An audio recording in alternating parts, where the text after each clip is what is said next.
ஒருத்தருக்கே 2 வாட்டி அர்ச்சனை பண்ணணும்லாம் இல்லை. பகவான் ஆசீர்வாதம் ஏற்கனவே அவருக்கு கிடைச்ச மாதிரி தான். இங்க பாருங்க சாமி, அவங்க என்ன நினைச்சு அர்ச்சனை பண்ணாங்கன்னு எனக்கு தெரியாது. ஆனா நான் எங்க மாமா நல்லா இருக்கணும்னு மனசார வேண்டிக்கிட்டு அர்ச்சனை பண்ண வந்திருக்கேன்.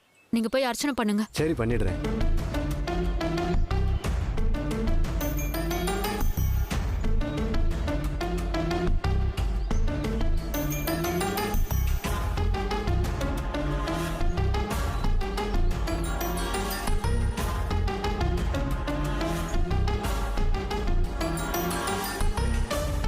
நாங்க குங்குமம் வாங்கிக்கோங்க.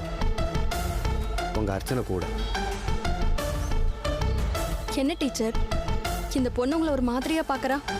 அன்னைக்கு நான் உங்க வீட்டுக்கு வந்தப்போ நம்ம கிட்ட நல்ல விதமா தானே பேசி டீ எல்லாம் கொடுத்தா. ஆரம்பத்துல இவ அப்படி இல்ல மறை குழந்து. ஆனா இப்ப கொஞ்ச நாளாவே இந்த மாதிரி தான் பண்ணிட்டு இருக்கா. ஒரு மாதிரினா? அவர் கூட பைக்ல போறதுக்கெல்லாம் ஆர்வமா இருக்கா. அடிக்கடி அவர்கிட்ட மாமா மாமான்னு ஏதோ பேச்சு கொடுக்க ட்ரை பண்றா. இப்போ அவருக்கு அர்ச்சனை பண்ற அளவுக்கு வந்திருக்கா. டீச்சர், நீங்க சொல்றதெல்லாம் பார்த்தா எனக்கு டவுட்டா இருக்கு. இவ மேல எதுக்கும் ஸ்ட்ராங்கா ஒரு கண்ணு வைங்க.